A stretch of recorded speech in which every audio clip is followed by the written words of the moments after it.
Good day to our esteemed professors, guests, and participants. I am Maria Noriza Herrera from the University of the Philippines, Los Baños, and I am here to present our research paper entitled An Analysis of Key Success Factors of Cooperative Feed Enterprises in Batangas Province, Philippines. My co-authors are Dr. Dinah Depositario and Assistant Professors Arlene Gutierrez and Noelle Velasco.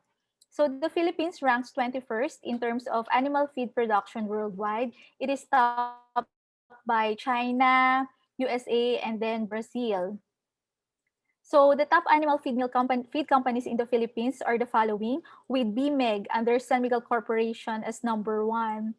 In our country, the feed mill enterprises are usually located in regions 4A and region 3. Why? Because of the commercial and backyard swine and poultry farms located in those areas. In region 4A, Batangas is a host to 89 feed mill enterprises, about 8 of them under the cooperative type of business. And it is very interesting because in the Philippines, only Batangas has the cooperative feed mill enterprises.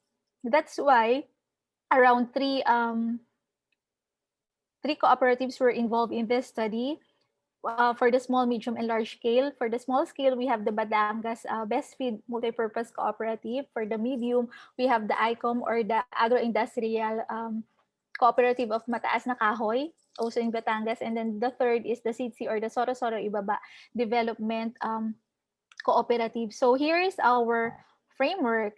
All right. So we have gathered the macro and micro environment of the feed mill industry in the Philippines for us to be able to determine the key success factors. And these key success factors were analyzed in relation to the internal environment of the three selected cooperatives until we drew the conclusion and recommendation. Okay, for the macro environment, we have the several laws under the political legal. For the economic, the most significant economic indicator is the inflation rate because animal feed prices can go higher or lower depending on the price of the major raw material, which is the yellow corn, because it comprises 40 to 50% of the animal feeds. And then for the sociocultural or demographic, some of the swine, backyard swine, and poultry raisers still practice the swill feeding or feeding the animals with leftover food, which is not advisable. And then for the technological, we have also the the fact that small and medium feed mill enterprises utilize the traditional hammer mill and mixer when in fact we have to be using the automated ones to achieve economies of scale. For the natural, of course, this cooperative feed mill enterprises still have to abide to the provisions of the solid hazardous waste management acts, and of course for to address the air pollution. For the microenvironment, we have the growth rate of animal feed mill industry in Batangas of 5 to 7% per annum. And then the number of feed mill, as mentioned earlier, was 89. And then 8 of them are under the cooperative setup. For the customers, we have the cooperative members who are into backyard swine and poultry production. And then for the suppliers of raw materials, majority are from the Northern Luzon, specifically Isabela.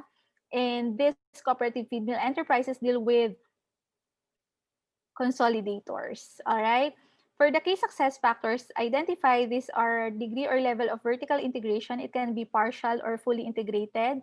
And then we have the technological capabilities. We have the geographical area coverage, and then adequate and sound financing. And lastly, the professional management. For the results, we have this.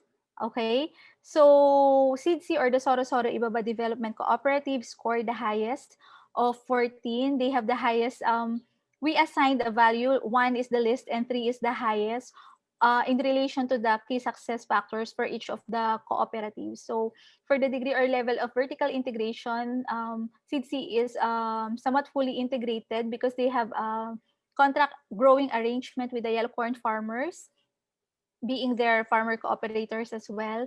Whereas for BBF, MPC, and ICOM, they are just integrated with the market, because all of these cooperatives are employing the capture market, wherein the members have backyard swine or poultry farms, and they are the market for the animal feeds produced. For the technological capabilities, it is only SIDSI that had that practice the automated feed system.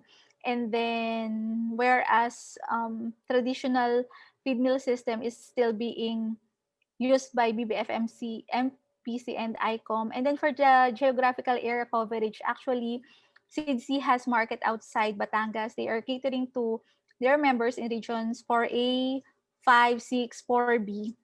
Whereas for BBF, MPC, and ICOM, they are just catering to markets in or members within the Batangas province.